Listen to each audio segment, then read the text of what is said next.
আসসালামু আলাইকুম ওয়া রাহমাতুল্লাহ। সুপ্রিয় দর্শক মণ্ডলী, আশা করি মহান আল্লাহ রব্বুল আলামিনের অশেষ মেহেরবানিতে আপনারা সকলে অনেক ভালো আছেন। আজকে আমরা আলোচনা করব ঈমান কাকে বলে, মুমিন কাকে বলে, ইসলাম কাকে বলে, মুসলমান কাকে বলে, মুসলিম কাকে বলে, এবং কুফর কাকে বলে, এবং কাফের কাকে বলে, এবং শিরক কাকে বলে, এবং মুশরিক কাকে বলে, এবং মুনাফিক কাকে বলে, এবং মুরতাদ কাকে বলে, এবং ফাসিক কাকে বলে। আমরা অজানাভাবে একে অপরকে কাফের বলতেছি, মুশরিক বলতেছি, মুনাফিক বলতেছি।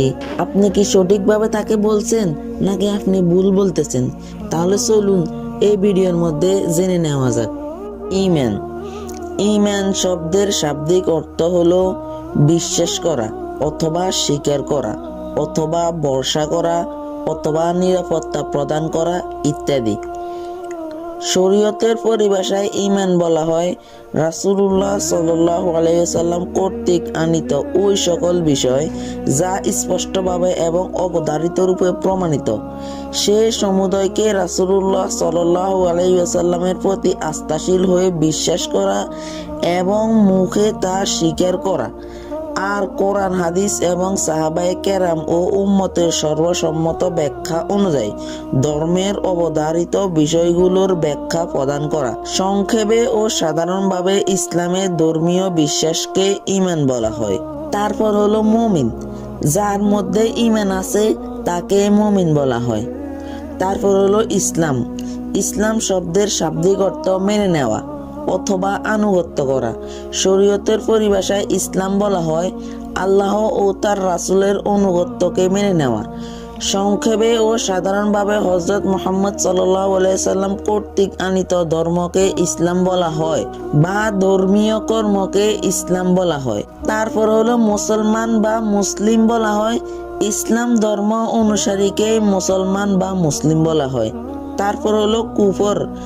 যেসব বিষয়ের প্রতি বিশ্বাস রাখাকে ঈমান বলা হয়। প্রকাশ্যে তার কোনো কিছুকে মুখে অস্বীকার করা বা তার প্রতি অন্তরে বিশ্বাস না রাখা হলো কুফর।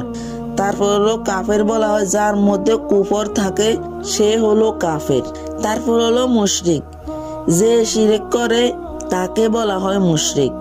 আর শিরক বলা হয় আল্লাহর জাত, তার সিফত এবং তার ইবাদতে কাউকে শরীক বা অংশীদার বানানো হলো শিরক। তারপর হলো মুরতাদ। মুরতাদ বলা হয় ইসলাম ধর্মের অনুসারী কোনো ব্যক্তি ইসলাম ধর্ম পরিত্যাগ করলে কিংবা ঈমান পরিপন্থী কোনো কথা বললে বা ঈমান পরিপন্থী কোনো কাজ করলে তাকে মুরতাদ বলা হয়। এবং সংক্ষেপে মুরতাদ অর্থ হলো ধর্মত্যাগী। তারপর ফাসিক বলা হয় প্রকাশ্যে যে ব্যক্তি কবিরা গুনাহ করে বেড়ায় তাকে বলা হয় ফাসিক। আর ব্যাপক অর্থে সব ধরনের অবাধ্যকে ফাসিক বলা হয়। এই হিসাবে একজন কাফেরকেও ফাসিক বলা হতে পারে যেহেতু সেও অবাধ্য। তারপর হলো আকীদা। আকীদা বলা হয় আকীদার শাব্দিক অর্থ কোনো বিষয়ে দৃঢ় বিশ্বাস স্থাপন করা। ইসলামের পরিভাষায় আকীদা অর্থ দৃঢ় ও মজবুত ঈমান, অকাট্য প্রমাণ ভিত্তিক খবরাখবর ও বিষয়াবলীর প্রতি মনের অটল বিশ্বাস। তো ভিডিওটি ভালো লাগলে একটা লাইক এবং একটা কমেন্ট এবং একটা শেয়ার করতে ভুলবেন না, এবং সাথে সাথে আমাদের চ্যানেলটি সাবস্ক্রাইব করে রাখুন। ইনশাল্লাহ কোনো একদিন হয়তো আপনার উপকারেও আসতে পারে।